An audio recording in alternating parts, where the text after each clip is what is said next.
Po tayo nag-o-offer para mag-declutter ng mga gamit natin. Binibigay po natin ito para sa ating gawain at ang ating pananampalataya sa ating Diyos.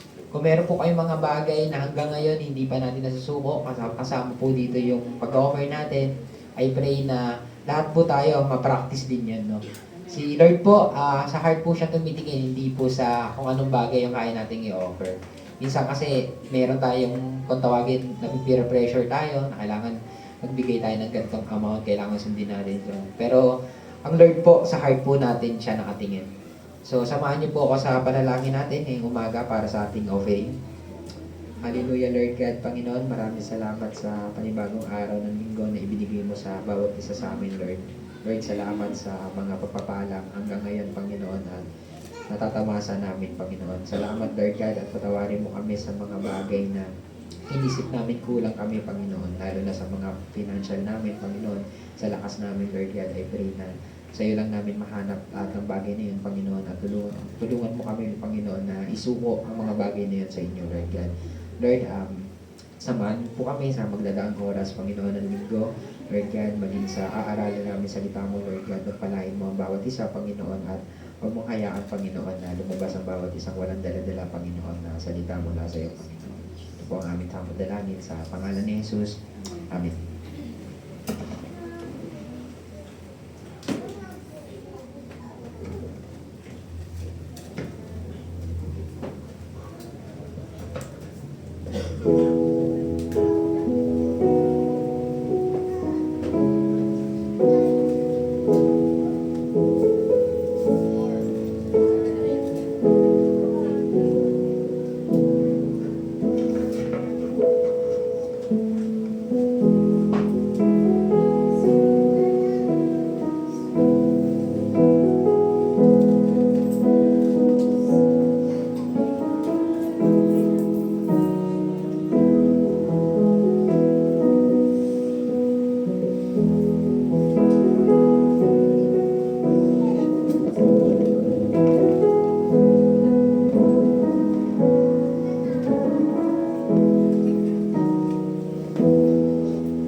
Sige po, ating pong ipanalangin itong mga kaloob na po na ito. Panginoon, nagpapasalamat po kami sa kakayahan na kami po ay makapagbigay sa inyo pong gawain, Lord. Salamat din, Panginoon, dahil kahit kami ay kapos, patuloy niyo po kami, Lord God, pinagpapala at hindi pinagkukulang, Panginoon. Salamat, Panginoon, sa aming kakulangan. Ikaw ang aming kayamanan, O Diyos. Sa aming kahinaan, Ikaw po ang aming kalakasan, Panginoon. And Lord God, itong mga perang ito ay pera lang, Panginoon. Hindi ito higit sa iyo. Higit ka namin kailangan, Panginoon, sa aming mga buhay. Kaya dalangin po namin, Lord, na hindi lang sa pagbibigay kami magbigay ng kaluguran sa iyo, Lord, kundi maging sa aming pakikinig po ng iyong salita at pagsunod at pagsasabuhay nito, Panginoon. Muli, Lord God, inaanyayahan po namin, nasamahan po kami ng Banal na Espiritu sa aming pong pag-aaral ng iyong banal na salita. At itago niyo po ang iyong lingkod sa inyong pong likuran. Ikaw lamang po maihayag, ikaw lamang po ang marinig ng bawat isa. Pinupuri ka namin, patuloy po namin kayong sasambahin. Ito po ang aming samtala sa tayong pangalan ni Jesus. Lahat kayo magsabi ng amin. Magandang umaga po sa ating lahat. Di po ako magbebenta ng product. Mukha lang. Sige po, punta po tayo sa salita ng Diyos na ituturo sa atin ng Panginoon ngayong umaga. Nababasa niyo po? Ang title po na pag-uusapan natin ngayong umaga is Dare to be Daniel. How to enjoy success without compromise. Paano tayo magiging maligaya sa katagumpayan nang hindi tayo nagko-compromise? Pwede pala yun. Na? So, may pag-post po kayo sa akin sa aklat po ng Daniel, chapter 1, verse 8 to 21. Medyo mahaba po yan. Tapos chapter 6 verse 1 to 10. Pero mas gusto ko yung sa chapter 6 na lang po tayo mag-dwell. Tapos assignment na lang po natin yung chapter 1. So, punta po tayo sa Daniel chapter 6 verse 1 to 10. Sino po nakakilala kay Daniel? Amen. Hindi po ito yung yung anak ko ni... Iba po ito. Daniel the prophet po, Daniel chapter 6 verse 1 to 10. Rinig niyo po ako dyan. Amen.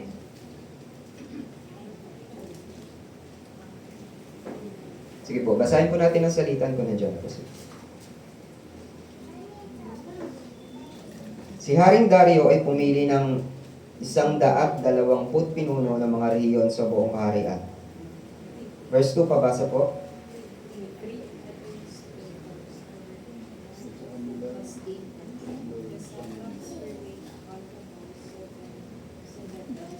Verse 3, dahil si Daniel ang naging pangunahin sa tatlong tagpamahala at sa mga pinuno ng mga rehiyon dahil sa pambihira niyang karunungan. Dahil dito, inisip ng hari na siya ang gawing tagapamahala sa buong kaharian. Verse 4,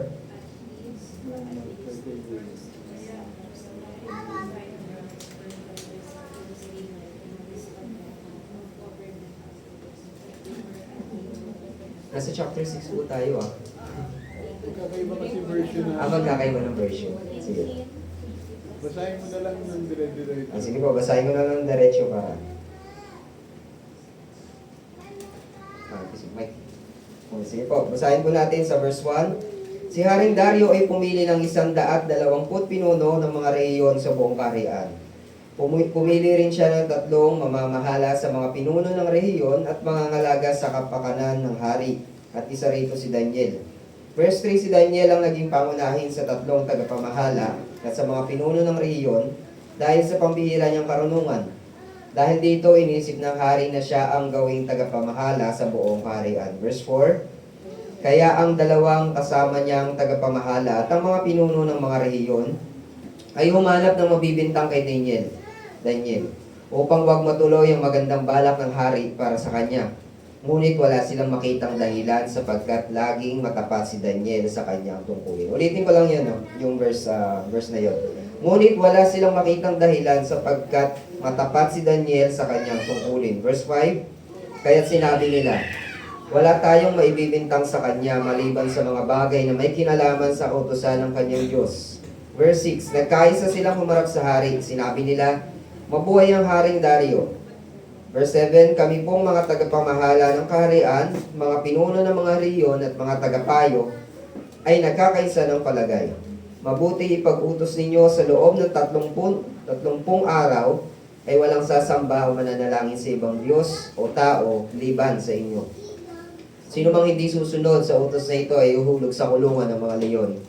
Kaya mahal na hari, magpalabas po kayo ng gayong kautusan at inyong nagdaan upang maging batas ng Media at Persia. Batas na hindi mababago ni mapapawalang bisa. Verse 9, at gayon nga ginawa ni Haring Dario. And verse 10, nang malaman ni Daniel na nilagdaan ng hari ang gayong kautusan, umuwi siya.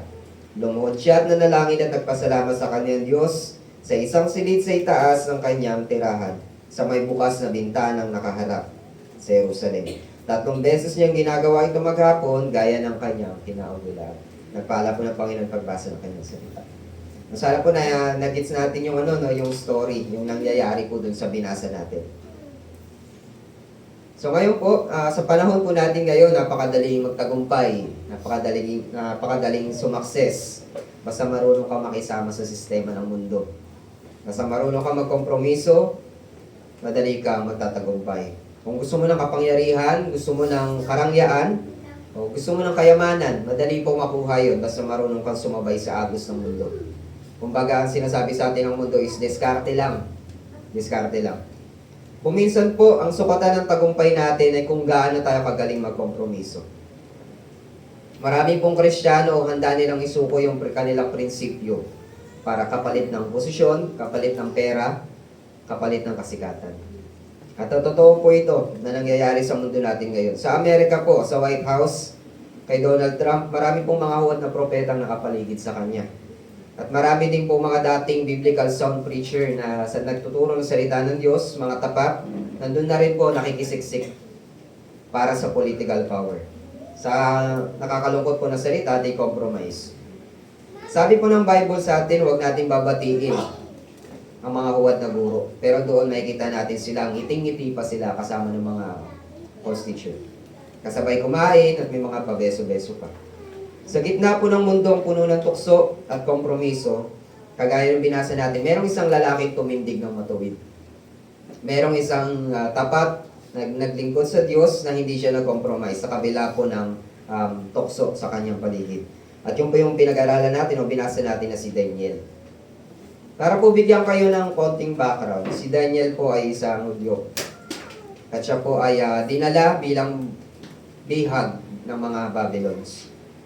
So isa po siyang kabataan, I think nasa siya, mga teenager po yung edad niya. Nung siya po ay binihag ng mga Babylons. Meaning to say po, wala po siya doon sa kanyang lupain kung saan siya pinanganak. Dinala po siya sa isang banyagang lupain, tinanggalan siya ng lahat ng may kinalaman sa kanyang pagkakakilanlan bilang Israelita. Tinanggalan siya ng pangalan, pinalitan yung pangalan niya. Tinanggalan din siya ng tahanan at tinanggalan din siya ng kultura. Ngunit, hindi po nawala ang kanyang pananindigan sa Diyos. Ito po yung mabuti kay Daniel. Inalis sa kanya yung pangalan, inalis sa kanya yung tahanan at kultura, pero hindi nawala yung paninindigan niya sa Diyos. Nanatili siya tapat, nanatili siya sumasamba sa tunay na Diyos. Pag-uwi po natin, basahin natin yung mga verse na nakalagay po kanina dyan. Sa chapter 1, 8-21. Para mas ma-appreciate natin kung ano po yung ginawa ng Diyos sa buhay ni Daniel. At ano po yung makikita natin, ano yung mapapala ng isang taong buong pusong sumusunod sa Diyos. Kayo po ba ay buong pusong sumusunod sa Diyos? Bakit may tawa? Tingnan po natin anong ibig sabihin ng pangalan ni Daniel. Sa pangalan pa lang po ni Daniel, makikita na natin kung ano yung plano sa kanya ng Lord. Ang ibig sabihin po ng pangalan ni Daniel sa Hebreo ay Daniel. Daniel. Ibig sabihin po is God is my judge. God is my judge. Ibig sabihin po, hindi ang hari, hindi ang tao, kundi ang Diyos lamang yung kanyang hukom. Kung kanino siya accountable, hindi siya accountable sa iba, accountable lamang siya sa kanyang Panginoon. At napakaganda po ng kanyang pangalan. At dahil doon po, namuhay siya ng ganap na may takot sa Diyos kahit walang nakakakita. Namuhay siya ng tapat sa Diyos kahit walang nakakakita. Sa verse 8 na binasa natin sa chapter 1, hindi pa natin binasa, sabi po ng chapter 1, verse 8 ng Daniel, ngunit ipinasya ni Daniel sa kanyang puso na hindi siya magpaporumi sa pagkain ng hari ni sa alak na kanyang iniinom. Binanggit po din yung salitang ipinasya. Pag sinabi po nating ipinasya, di ba, parang nag-decide ka sa salita natin. Pero sa salitang Hebreo po, ito po ay swum. Kasabi ba rin? Swum? Yung swum. Na ang ibig sabihin po ay itinakda, nilagay o itinanim ng matibay. Pag sinabing ipinasya, itinakda mo, nilagay mo, tinanim mo ng matibay. Ibig sabihin po, pag sinabing ikaw ay nagpasya, hindi ka nagpasya base sa iyong emosyon. O hindi ito pansamantalang desisyon. Ito po ay malalim na paninindigan. Para bang sa pagpapakasal. Di ba?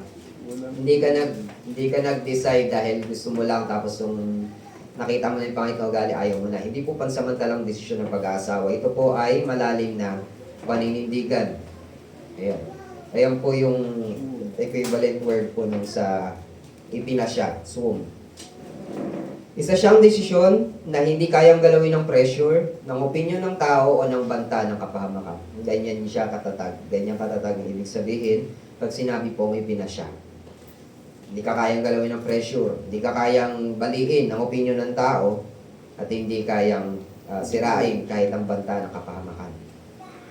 At dito natin makikita po yung sekreto ni Daniel. Paano siya nagtagumpay nang hindi nagkokompromiso yung kanyang kabanalan.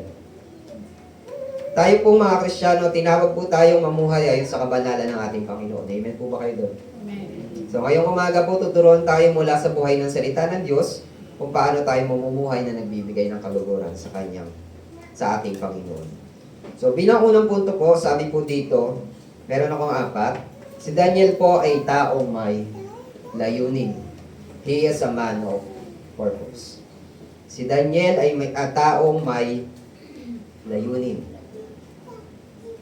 Tingnan po natin. Daniel purpose in his heart.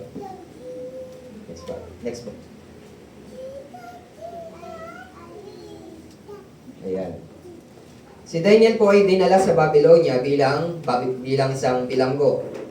Habang siya po ay napakabata. Ayan, tinatayang nasa 15 to 17 years old pa lamang siya nung siya ay binihag. Malayo siya sa kanyang magulang, malayo siya sa templo, at napapalibutan po siya ng kulturang sumasamba sa Diyos-Diyosan at imoralidad. Medyo mahirap yun, yung kanyang sitwasyon. Kung may pagkakataong magkompromiso, gagawin niya yun.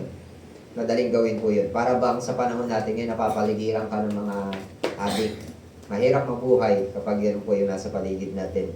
Pero kagaya po ni Daniel, sa kabila po ng mga ganun sa paligid niya, namuhay siya ng tapat sa kanyang Panginoon. Doon po sa pagkakataon na siya po ay nabihag, walang nakakakita sa kanya. Walang nakakakilala, walang magulang na gagabay, at walang community na magpapaalala sa kanya. Pero ganun pa man po, kahit nandun siya sa ganung klaseng lugar na puno ng tukso at ng pressure, nagpapasya si Daniel sa kanyang puso na mananatili siyang tapat sa Diyos. Sa trabaho na lamang po. Sa trabaho marami tayong makakasalamuha diyang iba't ibang klaseng tao, iba't ibang klaseng ugali. Nasa sayo bilang Kristiyano kung ikaw ay sasabay sa kanila, susunod sa gusto nila, gagawin yung mga ginagawa nila. O masusundin mo, kung magiging tapat ka sa iyo, Panginoon. Nasa sa inyo po yun. Muli po, yung pag sinabing ipinasya, yung po ay matindi, malalim pagtatanim. Para bang hindi mababalik. So makikita natin dito, alam ni Daniel na ang pagkain ng hari ay bawal ayon sa batas ng Diyos. Sa chapter 1 po kasi, nung sila po ay binihag at pinili po ng Haring Darius na magiging tagapamahala para bang tinitrain sila na soon magiging tagapamahala sila, required po sa kanila na ipapakain sa kanila yung pagkain ng hari. Pag sinabi mong pagkain ng hari, pwede siyang madumi, pwede siyang inihandog sa Diyos-Diyosan, at merong sangkap na bawal sa mga Israelita. Kagaya na lang po nung baboy, dugo, bawal sa kanila yon. Ayon sa Levitical law, sa batas po ng mga Hudyo, bawal po sa kanila yon. Pero yun yung pinapakain ng hari sa kanilang mga bihag. Pero ito si Daniel, hindi po siya pumayag. Ang ganda anong hamon niya dun eh. Sabi niya, sige, kung sa tingin nyo, hindi kami kakain ito. Ang ipakain nyo sa amin, mga gulay lang, sabi niya. Mga gulay lang. At pagkumparahin nyo kami dun sa mga kabataang edad namin, tignan natin kung sino yung mas malusog. At dumating nga po dun sa punto na pinagkumpara sila after silang pinakain ng 10 araw, puro gulay lang, walang karne, walang bawal na pagkain, hindi galing sa hari, walang alak. Tapos ikinumpara sila dun sa ibang mga kabataan na kumain ng pagkain ng hari, kumain ng alak, uminom ng alak, kumain ng mga handog sa Diyos-Diyosan. Nung pinagkumpara sila, mas malusog sila Daniel. Kahit sa panahon natin ngayon, mas malusog kapag kumakain ka ng gulay. Amen po? May tinda po kami ha, bili po kayo sa amin. Wow. Ayun, so hindi lang, nagbento talaga. Hindi po ito issue ng pagkain dun sa kanya pong na-encounter. Ito po ay issue ng pagsamba at pagkilala kung sino ang kanyang tunay na Panginoon. Pangalawa, makikita natin dito, medyo mabigat o masyadong mabigat yung sakripisyo ng desisyon na ito. Kapag sumunod po siya dun sa utos ng hari na kumain ng pagkain na inihahandog sa hari o inihahandog sa Diyos-Diyosan, pwede siyang ma-promote. Pwedeng tumaas agad yung kanyang katungkulan. Ibig sabihin, para sa panahon natin, pwedeng tumaas yung sahod mo. No? Pero kung hindi siya susunod, maaari siyang mawala sa posisyon, maaari siyang tanggihan ng hari, at sa mas malala, pwede siyang patayin pag hindi siya sumunod. Pero, yun nga po, naging tapat si Daniel sa kanyang paninindigan. Meron siyang layunin sa kanyang buhay. Yung layunin niya ay paglingkuran lamang ang nag-iisang Diyos. Ang pagtanggi niya po doon sa alok ng hari ay hindi simpleng ayoko lang, kundi isa pong panganib ng buhay. Mayroon pong kaakibat na bigat yung kanyang pong pagtanggi doon dahil nakataya po doon ang kanyang buhay. Ngunit sa kabila po ng panganib, pinili ni Daniel na ipaglaban ng kabanalan. Hindi dahil sa convenient, kundi dahil para sa kanya ang Diyos muna ang dapat sundin. Sa tingin niyo po ba, applicable ito sa atin? Amen po. At nakikita natin sa pangatlo, dahil siya po ay naging tapat, although mabigat po yung desisyon na kanyang gagawin, dahil dito, ang Diyos po ang kumilos para sa kanya. Napakabuti ng Diyos natin po pagka ikaw po ay nagiging tapat sa kanya. Siya po ang kumikilos para sa atin. Verse 9 ng chapter 1, at pinabura ng Diyos si Daniel sa mga pinuno. Ito yung kumakain lang ng gulay. Pinaboran siya ng Diyos sa mga pinuno. May kita po natin dito yung prinsipyo na kapag ka inuuna natin ang kabanalan, pag inuuna natin ang pagsunod sa Diyos, ang Diyos po mismo ay nagbubukas ng opportunities sa atin. Ng opportunities. Kapag inuuna natin sundin ang kabanalan ng Diyos, ang Diyos po mismo ang nagbubukas ng pintuan para sa atin. Pintuan ng mga pagpapala, pintuan ng katagumpayan. Hindi po si Daniel po ang nagmanipula ng sitwasyon. Ang Diyos ang nagbigay ng pabor sa puso ng pinuno, sa puso ni Haring Darius. At ang Diyos ang nagtaas sa kanya. Ngayon ang tanong po sa ating sarili. Ang tanong ngayon para sa atin. Anong higit nating hinahangad dito sa mundo? Palakpak na mundo, pansamantala, mababaw at nakabatay sa pag-please ng tao? O mas hinahangad natin yung pabor ng Diyos na matibay, makapangyarihan at nagdadala ng tunay na pagtangat? Ano po dyan yung ating pong hinahangad? Palakpak ng mundo o pabor ng Diyos? Kung pabor ng Diyos ang hinahangad natin, kailangan natin maging tapat, sumunod. Sabi mo sa katabi mo, maging tapat ka, sumunod.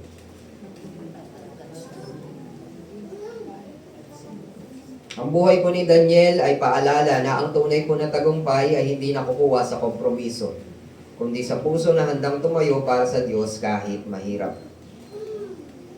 Amen po ba kayo dito? Amen. Hindi natin kailangan mandaya, hindi natin kailangan manlamang para umasenso tayo.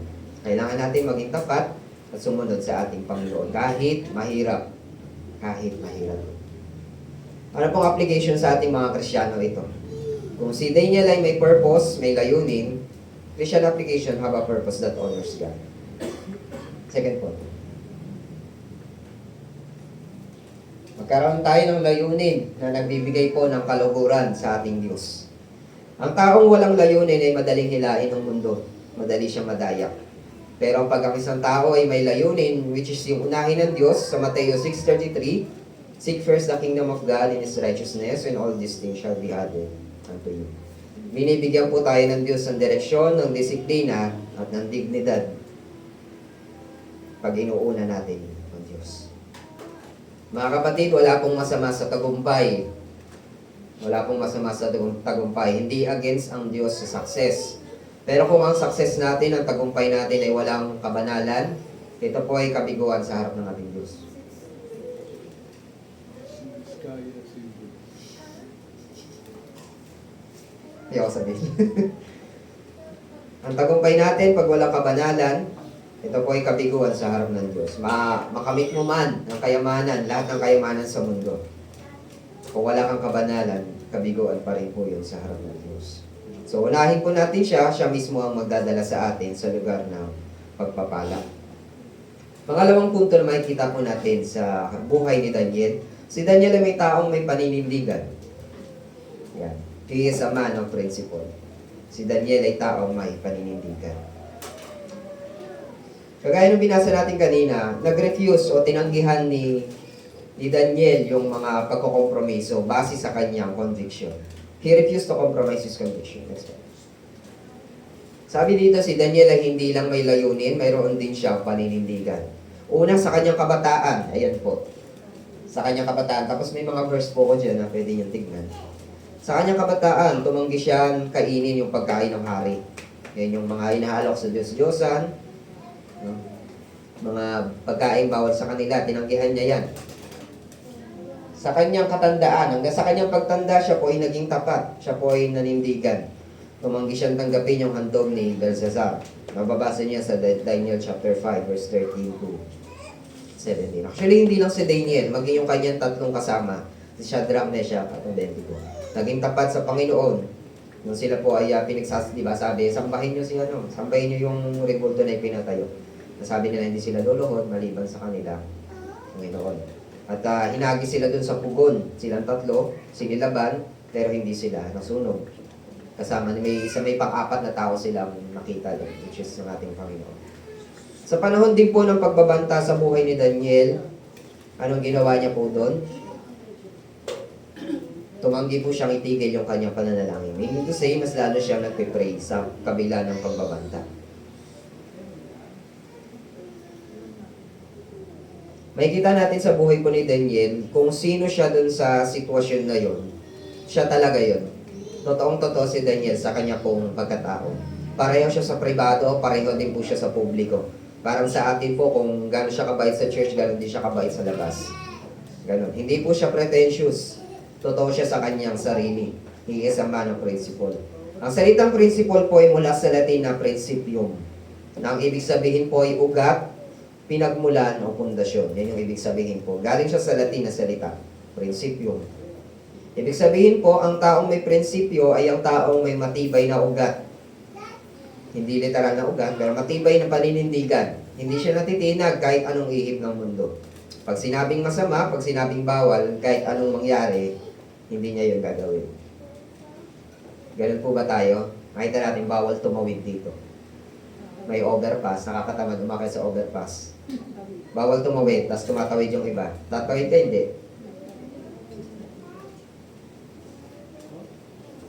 Paano tayo magkakaroon ng matibay na ugat? Paano tayo magkakaroon ng matibay na paninindigan? Paano tayo magiging man of principle? Tama ba? Man of principle.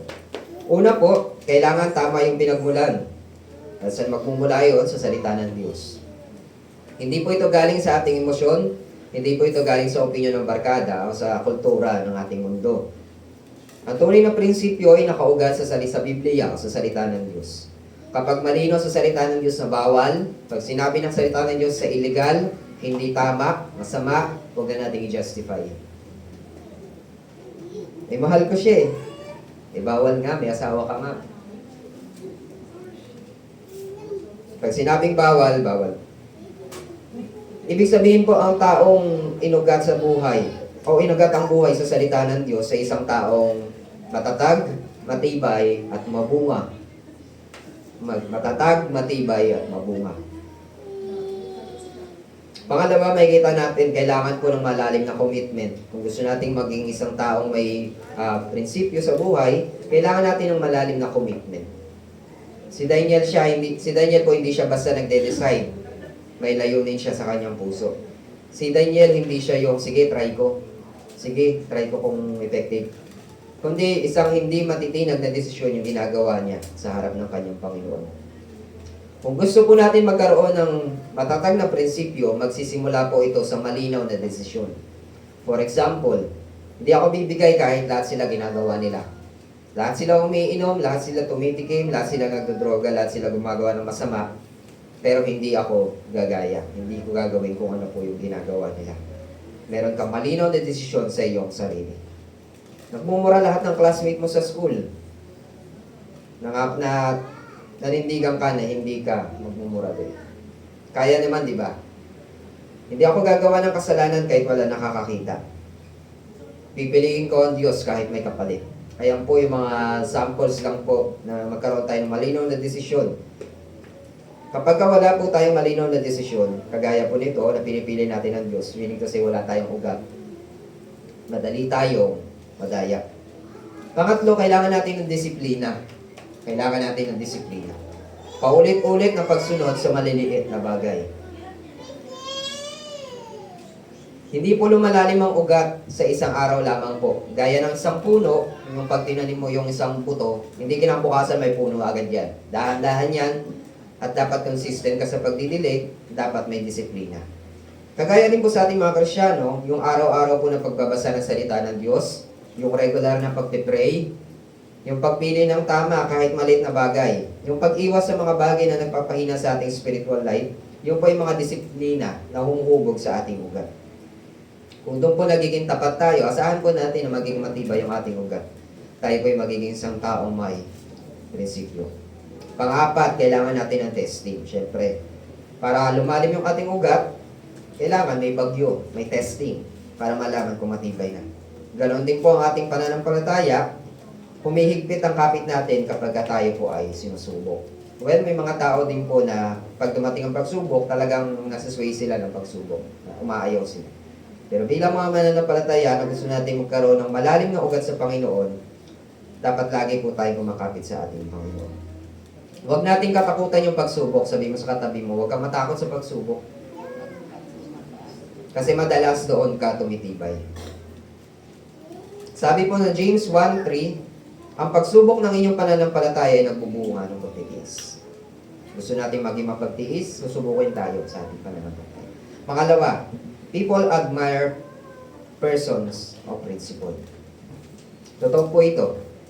Hinahanap ng tao yung mga taong may prinsipyo, yung mga tapat. Madalas po tatawanan tayo, di ba? Lalaitin tayo o tatanggihan tayo ng mundo kapag nakikita nila yung mga ginagawa natin. Nalala ko ng high school ako, nakikita nila ako nagbabasa ng daily bread sa school. Pinagtatawanan nila ako. Hinahasar nila ako.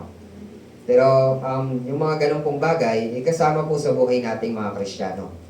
Kapag dumating po yung oras na kailangan ng katapatan at katibayan, hinahanap po ang taong may prinsipyo. At ang Diyos po, hindi siya naghahanap ng matalino, hindi siya naghahanap ng sikat, ang hinahanap ng Diyos yung mga taong tapat. Tanangin mo yung katabi mo, tapat ka ba sa Diyos?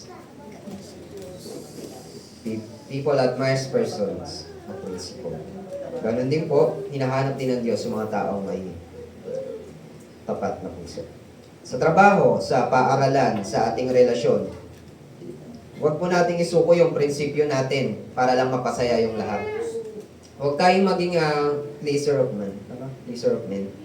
Huwag natin i-please yung mga tao sa paligid natin. Ang i-please natin yung Diyos. Ang tunay po na Kristiyano, nakatayo siya sa katotohanan kahit mag-isa siya. Kahit nag-iisa kang Kristiyano sa circle nyo at lahat sila is sobrang babait, manindigan ka sa iyong prinsipyo. Ayun, he is a man of principle, he is a man with purpose. Pangatlo po, si Daniel ay taong malinis. He is a man of purity. 4 na po ito, sana matandaan nyo. Si Daniel ay taong malinis. He is a man of purity. Habang tumataas po yung posisyon ni Daniel, sinusubukan siyang siraan ng kanyang mga kaaway. Ito yung binasa natin kanina sa chapter 6, verse 1 to 10. Sinisiraan, 3 kasi sila. 3 silang pinili ng magiging mga pinuno, tagapamahala sa mga rehiyon. Medyo mataas sa katungkulan. Kumbaga sa atin is mayor. 3 sila. At yung dalawa po na yon, gusto nilang siraan ito si Daniel. Kasi mas pinapabura ng hari si Daniel eh. Kumbaga mas favorite nila si Daniel. Pero wala silang makita doon na nabutas kay Daniel. Nasabi po doon sa verse 4, at hindi nila masumpungan laban sa kanya ang anumang kamalian o kasalanan sapagkat siya ay tapat. Tayo po ba? Sa tingin po ba natin pag may taong naghahanap sa atin ng butas, may makikita kaya sila sa atin? Marami. Nakakalungkot po pag madami. Ang salitang tapat po dito mula sa Aramaic na salita ay aman, ibig sabihin po ay maaasahan at hindi nagbabago.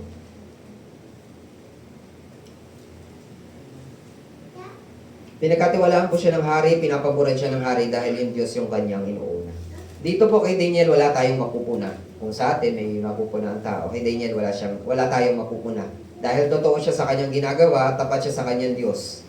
Ang kanyang katapatan ay hindi natitinag, unshakable. Kahit may pressures, kahit may tukso o panganib sa kanyang buhay.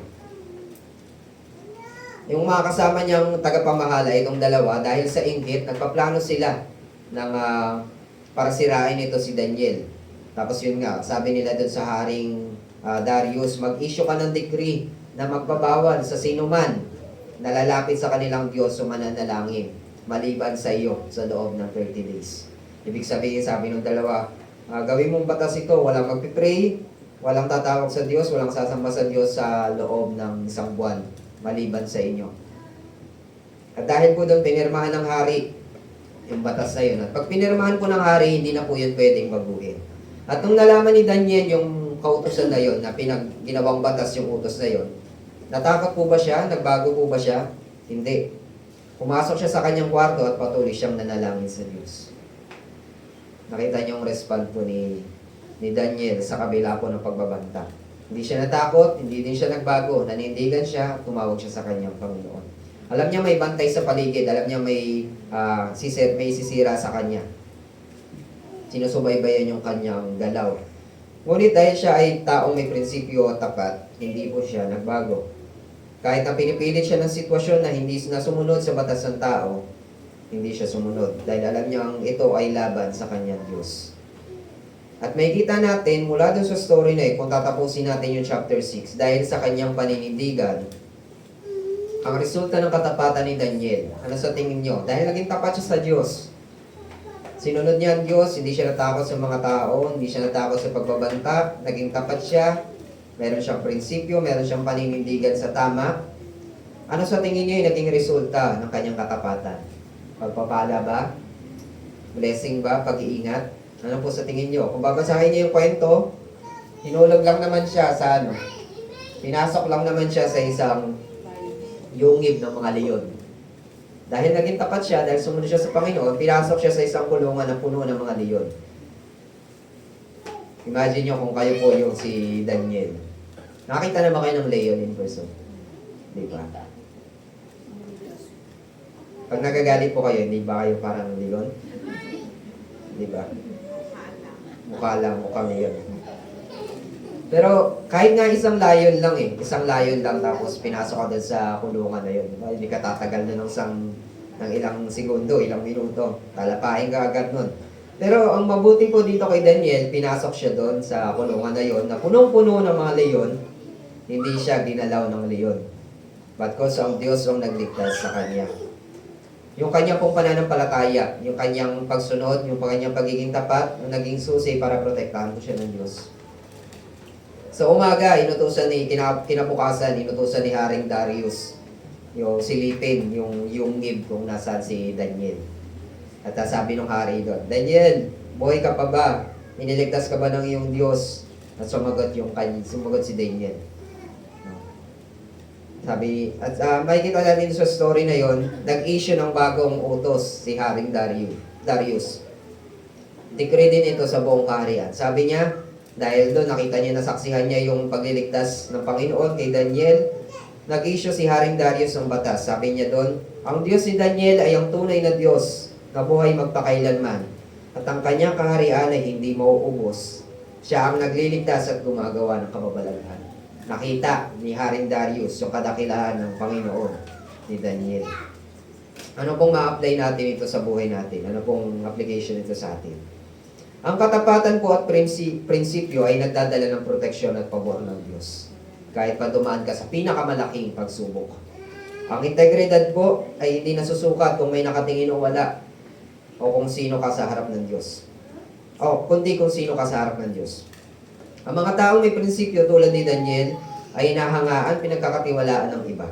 At nagiging testamento ng kapangyarihan ng Diyos na buhay sa kanila. Gusto natin, alam niyo po, yun nga yung pinag-aaralan namin kahapon sa Bible study. Yung buhay mo yung magiging strong argument mo para magpahayag ng salita ng Diyos. Hindi mo kailangan masolo yung mga verse na kailangan mong i-share sa kapwa mo. Makikita nila sa buhay mo kung ikaw ay tapat, ikaw ay mabuti. Makikita nila yung Diyos sa buhay mo. Yung buhay mo yung pinaka-strong argument mo. Christians are called to purity. Kung si Daniel po ay isang taong malinis, tayo din po mga Kristiyano, tinawag tayo bilang maging mga malinis, maging banal. Sa 1 Timoteo 4:12, ayan, nakita natin dyan, tayo po ay maging huwaran sa salita, sa pamumuhay, sa pag-ibig, sa pananampalataya, sa kalinisan. 5 yan. Maging huwaran tayo sa salita, maging huwaran po tayo sa pamumuhay, lalo na sa mga kabataan, sa mga anak natin.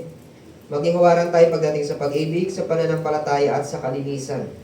Sa Titus naman po, chapter 2, verse 6 to 8, sa lahat ng bagay ay magpakita ng mabuting gawa. Pwede nating memory verse yan, easy lang yan. No? Pero kinap na yan. Sa lahat ng bagay ay magpakita ng mabuting gawa. Ang mundo po ay naghahanap ng mga Kristiyanong totoo. Hindi yung malakas sa simbahan pero marumi sa lihim. Kapag malinis ka sa harap ng Diyos, ipagtatanggol ka niya sa harap ng mga tao. Pag malinis ka sa harap ng Diyos. Pang-apat po at panghuli. He is a man with purpose. He is a man with principle. He is a man of purity. Pang-apat, he is a man of prayer. Si Daniel ay taong mapanalangin. Prayerful po ba kayo? Sa mga umatin sa prayer meeting. No? Sa mga hindi po, inaanyayaan po namin kayo. Para mas mahubog yung ating pananalangin. Atin po kayo ng prayer meeting. Wala pong bayad yun. Daniel chapter 6 verse 10. Makikita natin doon yung prayer life ni Daniel. 3 ulit siyang nagpipray sa isang araw na gaya ng kanyang nakasanayan. Diba? Mabasa natin doon, 3 ulit sa isang araw siyang lumuluhod at nananalangin sa Diyos. Tayo po, gano'n tayo kadalas mag-pray sa isang araw? Hindi na, tumahimik na. Gano'n tayo kadalas mag-pray sa isang araw? Pagising, bago kumain, ano pa? Bago matulog, 3 na yon. Pagkatapos kumain, nakikita natin dito yung attitude ni Daniel. Lumuluhod siya, hinel. Nagpapakita po ng humility before God. At 3 beses sa isang araw, meron siyang consistency at meron siyang disiplina. He give thanks even in persecution. Nagpapasalamat siya kahit may pagsubok. Meron siyang gratitude sa gitna ng bagyo. At lagi niya itong ginagawa. He is faithful sa kanya pong prayer habit. Kung meron mo nagpatatag kay Daniel para maging isang taong tapat sa Diyos, walang iba po yun kundi ang kanyang pananalangin, yung kanyang habit sa pananalangin. Habang tumataas siya sa lipunan, mas lalo siyang yumuyuko sa Diyos. Kabaliktaran po sa atin pag tumataas ka sa lipunan, tumataas ka sa posisyon, lalo kang yumayabang, malaking ulo mo. Pero ito si Daniel, habang siya po'y tumataas, nagkakaroon ng katungkulan, lalo siyang yumuyuko at nagpapakumbaba sa kanyang Diyos. 1 Thessalonica 5:17, sabi po sa atin, na salita ng Diyos, manalangin ka ng walang patid. Manalangin ka ng walang patid. Colossians 4:2, maging matyaga sa pananalangin ng may pasasalamat. Kung meron tayo dapat pagsikapan o maging masipag, kung hindi tayo masipag sa bahay, maging masipag po tayo sa pananalangin. At bilang application po, sabi po dito, baka kaya mahina yung ating layunin, baka mahina yung ating prinsipyo, baka kaya wala tayong kalinisan kasi mahina yung panalangin natin. Mga kapatid, hindi po sapat yung Sunday worship. Hindi po sapat yung isang araw sa loob ng 7 araw na ito lang yung pakikitagpo mo sa Diyos. Meron challenge po sa atin dito, dare to be Daniel. Dare to be a Daniel. Sabi mo sa katabi mo, dare to be a Daniel.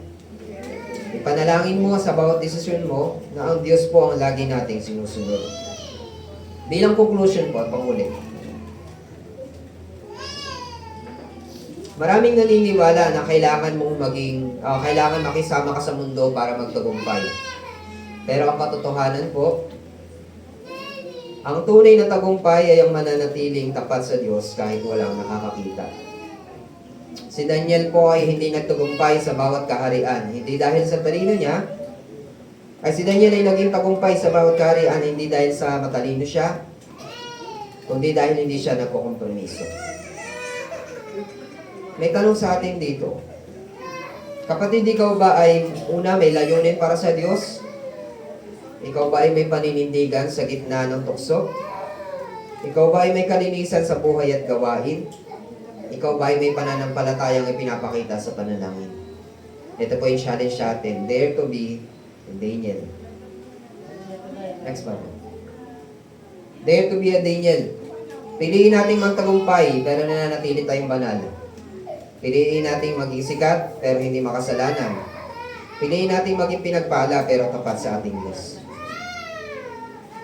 Bilang panghuli po, there is victory and blessing in honoring and obeying and pleasing God. Ang Diyos po dapat ang lagi nating audience. Ang Diyos po ang dapat lagi nating audience. Tayo pong lahat ay manalangin.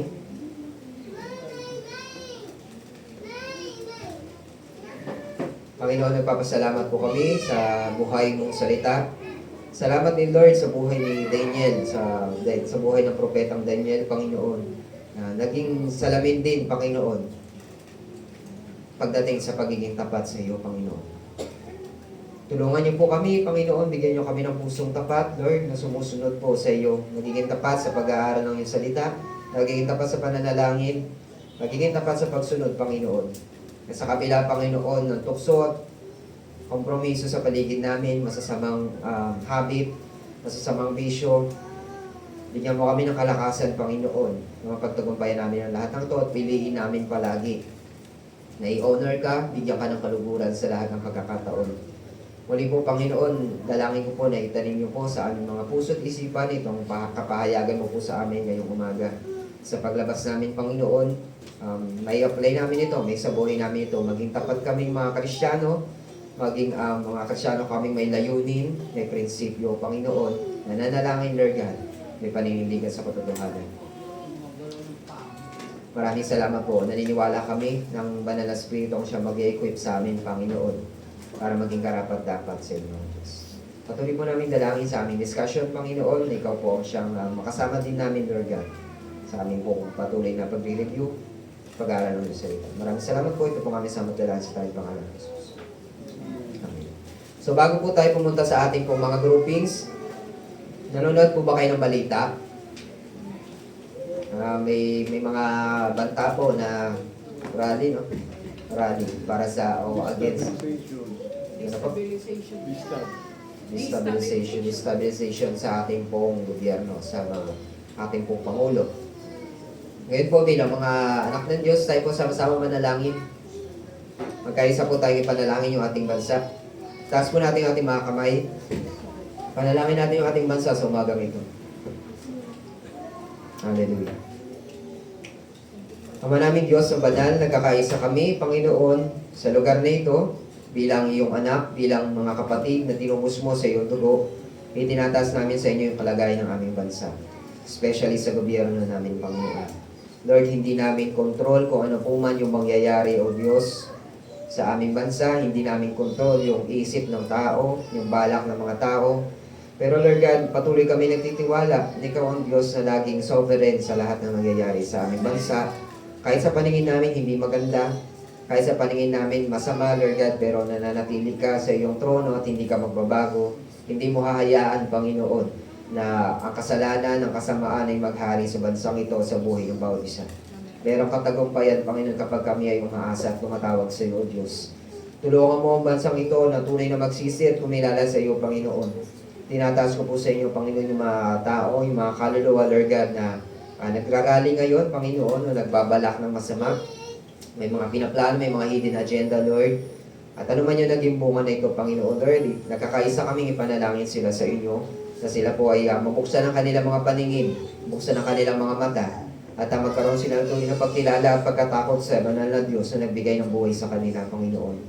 Hipuin niyo po ang kanilang mga puso, Panginoon. At Lord God, ano man yung magiging outcome, ano man yung magiging resulta, patuloy kaming mananalangin, patuloy kami magtitiwala sa iyo, Diyos, na bawat isa sa amin, Panginoon, ay hawak mo sa iyong mga kamay.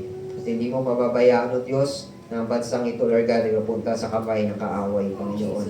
Mananatili kang tapat, mananatili kang Diyos ng Pilipinas, mananatili kang Panginoon ng bawat Pilipino.